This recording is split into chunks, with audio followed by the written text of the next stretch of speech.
Morning, Fraser. Back in my office this morning, but I got a phone meeting in 15 or 20 minutes, so I'm not sure exactly what the day holds today, although the video you're getting today is going to be... Excuse me, sorry man. The video today is Tim changing the tires. Tim and I, because I helped, I did a great job changing the tires and actually even a stud on the Jeep, the alley Jeep. Dogs are coming in, so that's why it's getting loud. Anyway, man, let's get the day started. Tim's changing the tires. Say hi. Hello.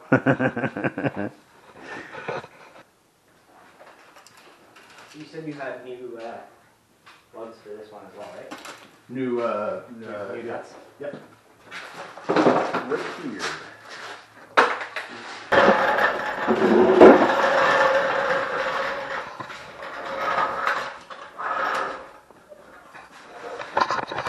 He's a pit stop wizard, has to be a twist. No? Nah, lost. I was going good there for a second. I was like on a roll of like a second and a half.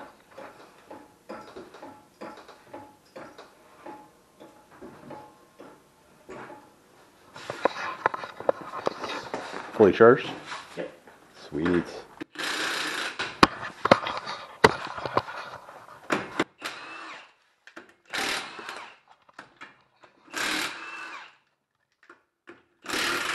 Whoa. Good thing I got new ones. I'll take those if you want. Thank you. Junk, junk, junk, and junk.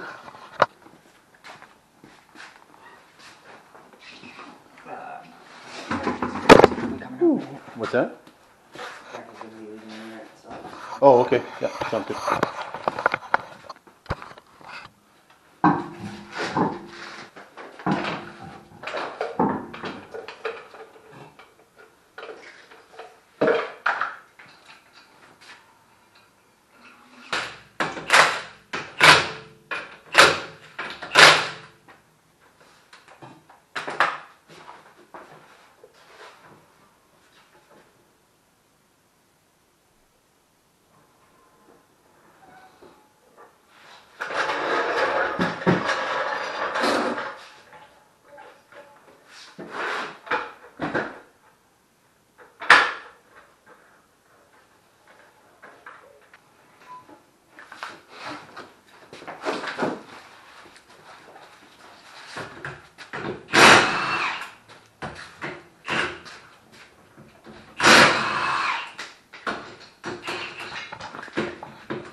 I'm doing the important job. I'm prepping for next year already. See? For later this year. Your rear brakes still have a little bit of life left, but they're gonna need to be done soon. What's soon? Like they're 2-3-ish mil in the rear. Okay. Oh, we knew that. We knew they were getting close. I can look up the parts while I'm at work. Okay. And then just give you part numbers and stuff.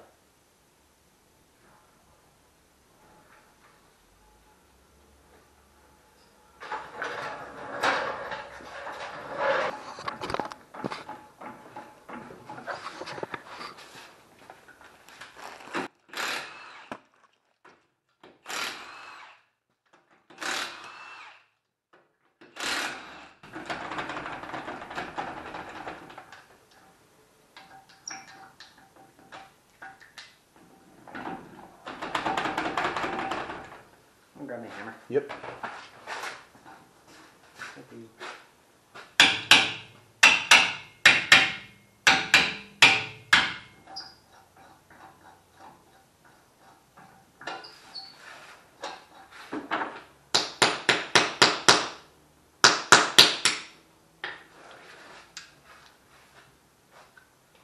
Is the thing in there? That one was missing it. Oh, was it? Yeah. You got it off with the same one? I got stuck. Oh.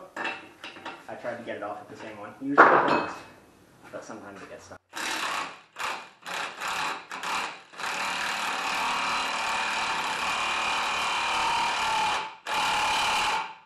That seems weird.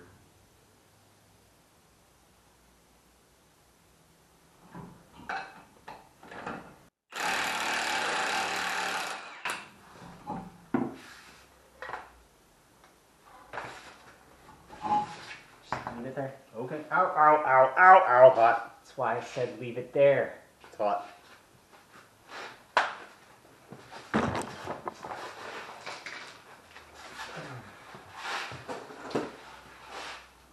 Why does it do that? I don't know. Was it messed up before? Not that I know of. Never had a problem The with front it. of it's all mangled. What's that? The front of it's all mangled. Like the front of the threads? The front of the stud. Oh, that sucks. What's the thread pitch, do you know? I don't know. What's the chance I'll have that? Dude, 12 by 1.5. It's not fixable, Oh. most likely. Well, Like the end of it is. It might be, but the end of it you're not going to be able to thread onto, and you're probably not going to be able to make threads into it. 12 by 1.5, I got those. 12 by 1.15 or 1.75? 12 by 1.5. Yes. By 1.25 and 1.75 No 1.5. and 1.5. If Lordsco has a stud, I can replace the stud pretty easy on this. All I gotta do is take off the cradle, pull that off, pull the rotor off, smash it off. And I'll just grab the thing from work to... Yeah, I've never noticed that. Well, I mean, I don't have a problem getting a 1.5 either. What do you suggest? What? I don't think you're gonna be able to actually properly use a die on it. Why not? Because you need to be able to catch the first couple threads. Yeah. You can't catch the first couple threads on that. If you try, it's probably going to make it go on a slight angle or something, and then you're going to be messed up. And then you're going to have the same issue. Possible. Yeah. Okay. So where am I going? What am I doing? So I'll run. Go and get him. You get something? Well, there's nothing I can really do until... Okay, so we go. So we have a small problem. The stud here, for whatever reason, is weird. I don't know whether that last lug nut was toast or what, but it's totally messed up here. Not cool at all. So we're gonna go and try and find a stud. Let's see. If we can't find a stud, I might get a die and try it with a die, but Tim doesn't want me to do it with a die.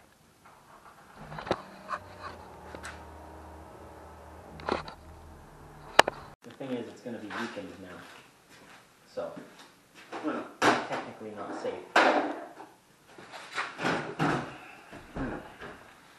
so, I've convinced Tim to let me try and, use the die on this. It's just a very tiny little end that's going, right? 112. 1.5, double check, make sure it's good. That's good.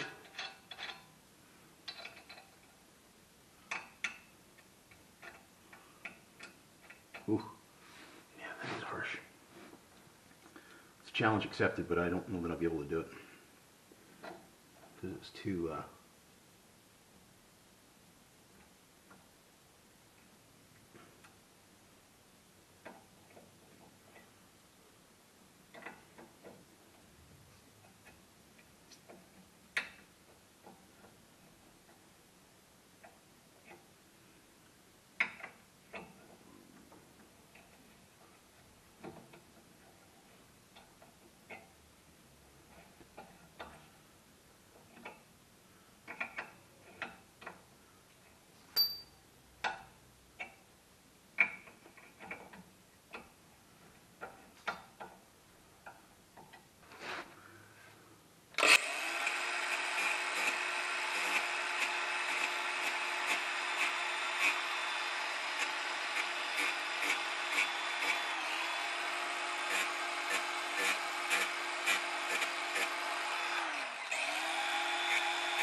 Perfect.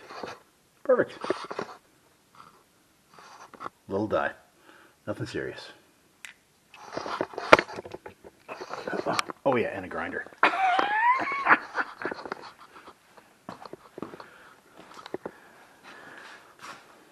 See, I told him, you know, it'd be a 2-minute job, but okay, maybe 10, but still.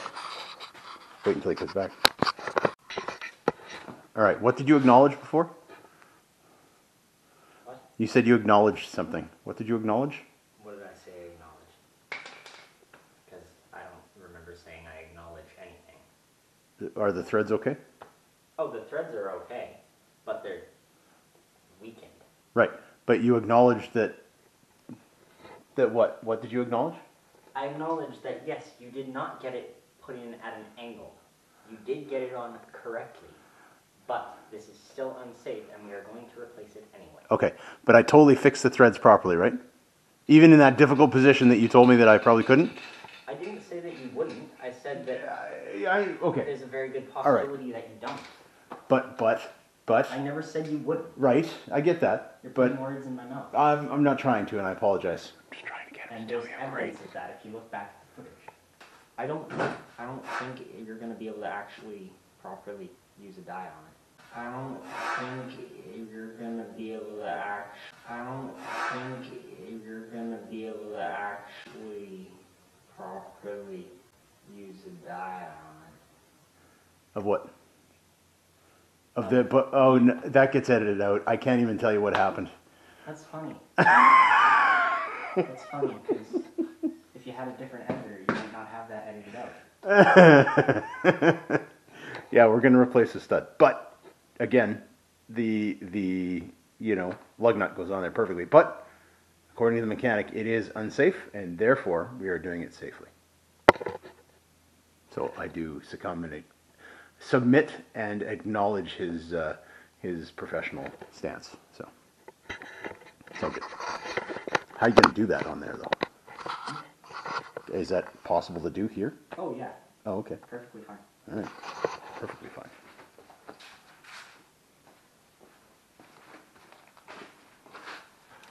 Can you talk about it while you're doing it? Probably not.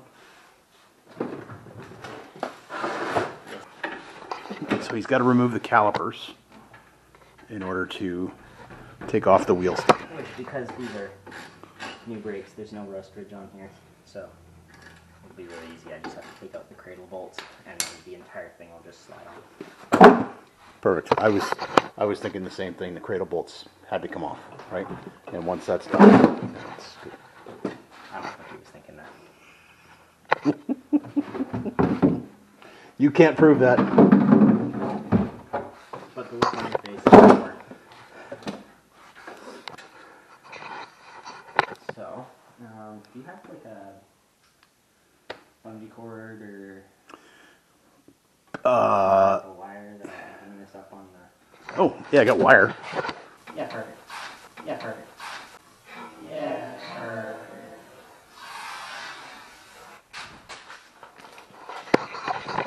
Again, that's recorded. Again, he's like the second time now he's called me perfect. So. I didn't call you perfect. I said that is perfect. Oh, sorry. He said I did a perfect job. Twice he said I did a perfect job. Okay. Words in my mouth.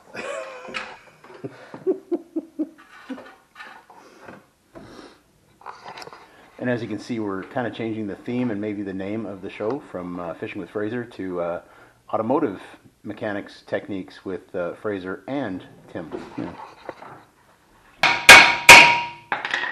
The big sledge is in my thing if you need it. Yep, that one there. I take that to the church with me now. Never know when I'm going to need it. You never know when Kelly's going to get out of hand kind of thing, right? So Yeah, fair enough. Wow. You know, I really thought that would have come off a lot easier because it's fairly new. Yeah. Clearly, somebody didn't clean the hub very nicely. I don't know if it was me or if it was you, but What, me? probably me. You don't let me touch nothing no more. I don't know if I was home that day. You telling me you would have let me do it? I don't even know doubt what. it. Yeah. I doubt I can even do this anymore. You have a torch, right? Yep. Again, getting tools. I'm not saying perfect this time. Do you have a lighter as well? For what? Oh, it's got a... Yeah. Never mind. Perfect. It'll do.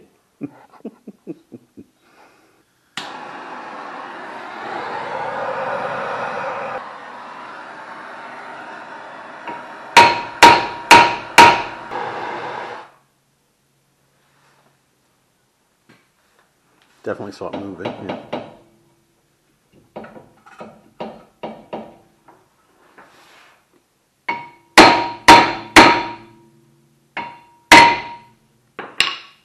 I was about to say, oh, that thing's half broke.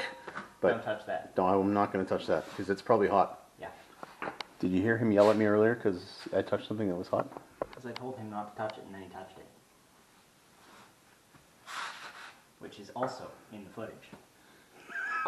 Unless you edit that out too. Just leave it there. Okay. Ow, ow, ow, ow, ow, hot. That's why I said leave it there. That's why I said leave it there.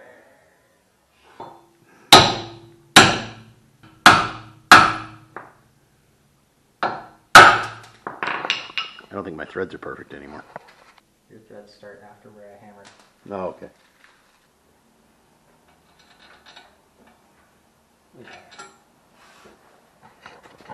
So, this is rear wheel drive, right? This is all-wheel drive. So how, okay. So putting it in neutral, it's not tied to the other wheel? Shouldn't be. Okay. Although, okay, it's four-wheel drive. It's not. It's a four-wheel drive. It's not rear-wheel drive. It's not all-wheel drive. It's four-wheel drive.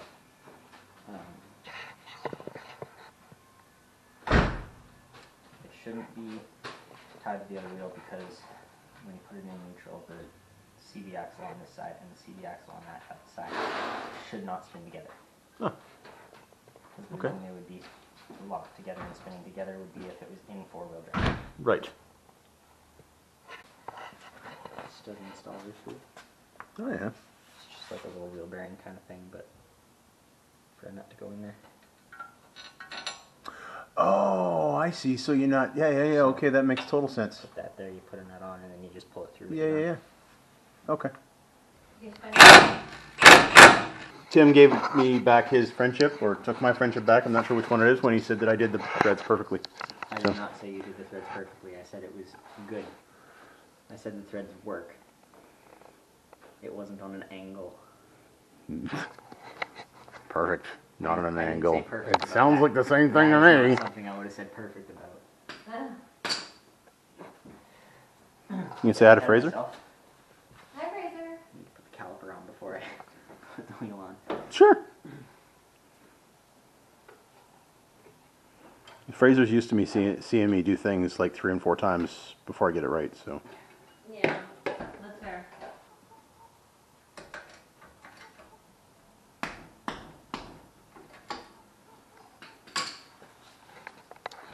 That, the fact that he hit that was torque spec, that's like 75 pounds.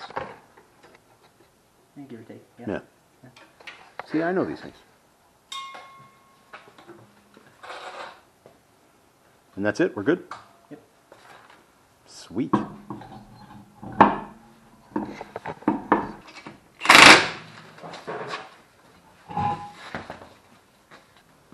Would that be from a consistent heavy weight on one side of the vehicle?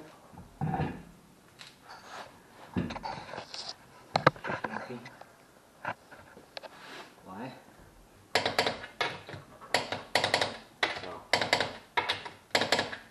There we go. Thank you, sir. Actually, he did it. It's his mom's car. He did it for Mother's Day. For his mommy. Say, I love you, mommy. Actually, just go tell her in person. Okay, well, fair enough. It's implied, though, you know. Hey, Fraser. Hope you're having a good day today, buddy. It is Tuesday. It's Tuesday. that means next Tuesday, next week, 1 week, you're out here, dude. We're going fishing. I'm pretty excited about that. I'm pretty stoked. I am praying for good weather. I'm praying for no wind. I don't care if we have to just sit in the boat and fish at the boat ramp. I don't really care. We're fishing. That's just what we're going to do.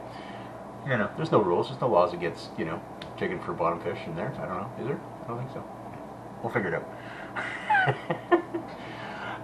The video I had for you today was Tim and I fixing the, not fixing, well, we did. We fixed the stud on the wheel, but Tim basically just did the wheel. I thought it was going to be a quick 2-minute thing, but because of the stud thing there, I don't know what happened, but last time when that was put on, somehow the lug nut must have been damaged, and it tore off like a chunk out of the first 2 threads, right?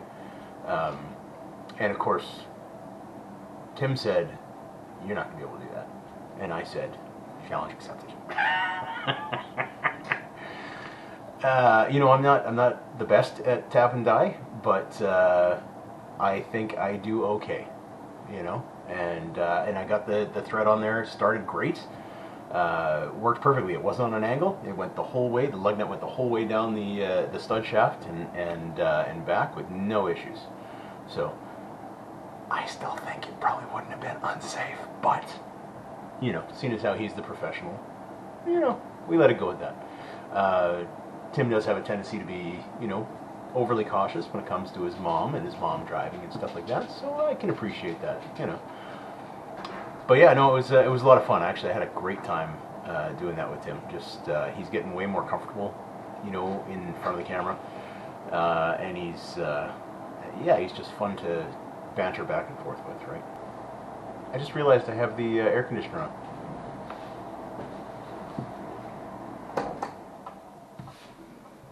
Sorry about that. That'll be a pretty loud drone in your ears. I could start again, but I'm not gonna. But I do apologize for that. So, yeah, he's a lot more like me than he cares to admit, you know, in a lot of ways. They both are, in different ways, but... Alright, dude. My other Bible... I'm lazy. I don't know why. Every time I go to the car, I forget to bring my other Bible in. So I'm still reading from this Bible in here. That's okay. It just means I got a Bible everywhere I go. See? That's fun. Alright. So, Paul is going to... Let's read about that. We are in Acts 27. When it was decided that we would sail for Italy, Paul and some other prisoners were handed over to a centurion named Julius, who belonged to the imperial regiment.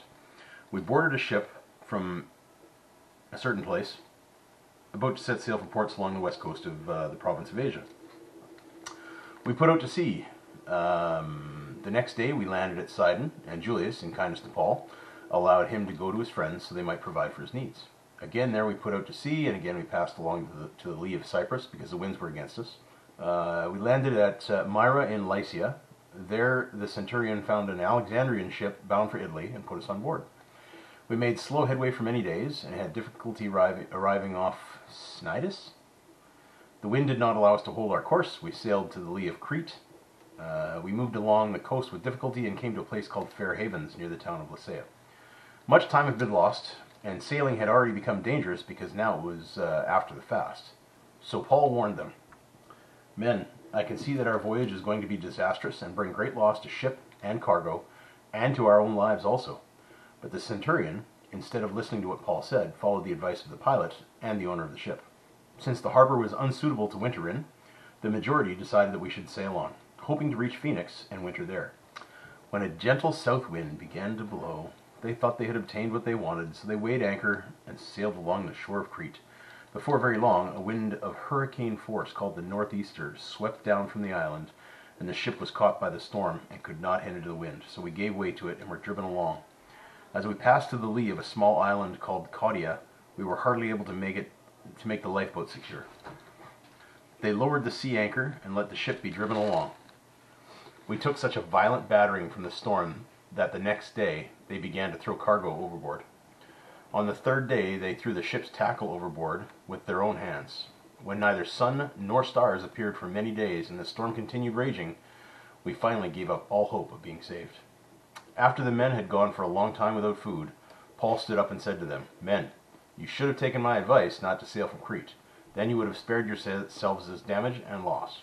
But now I urge you to keep up your courage, because not one of you will be lost, only the ship will be destroyed.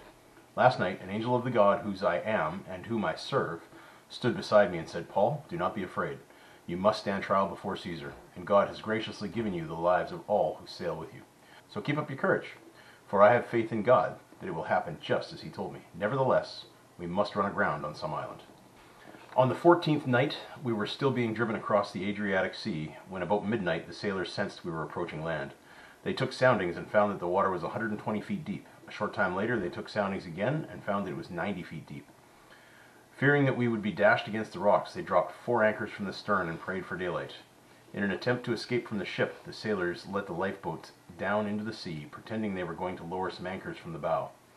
Then Paul said to the centurion and the soldiers, 'Unless these men stay with the ship, you cannot be saved.' So the soldiers cut the ropes that held the lifeboats and let it fall away.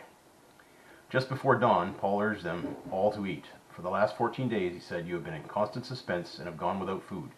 You haven't eaten anything. Now I urge you, take some food. You will need it to survive. Not one of you will lose a single hair from his head.' After this, he took some bread and gave thanks to God in front of them all. Then he broke it and began to eat. They were all encouraged and ate some food themselves.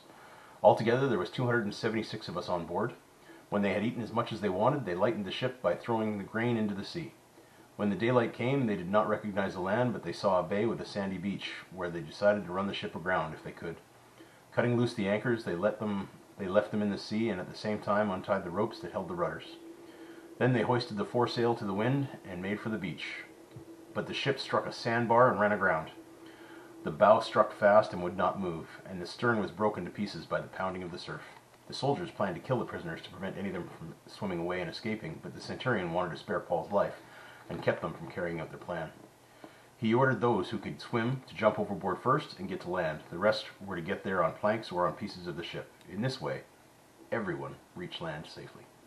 So Paul's being sent to Caesar, so they got on a ship and started heading out until they hit, close to wintertime, and then things turned sideways.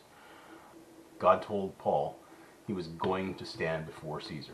He was going to stand before the most powerful man in the world at that time, and he was going to preach to him and to anybody else that would listen. But he's not going to get there without going through other hardships as well.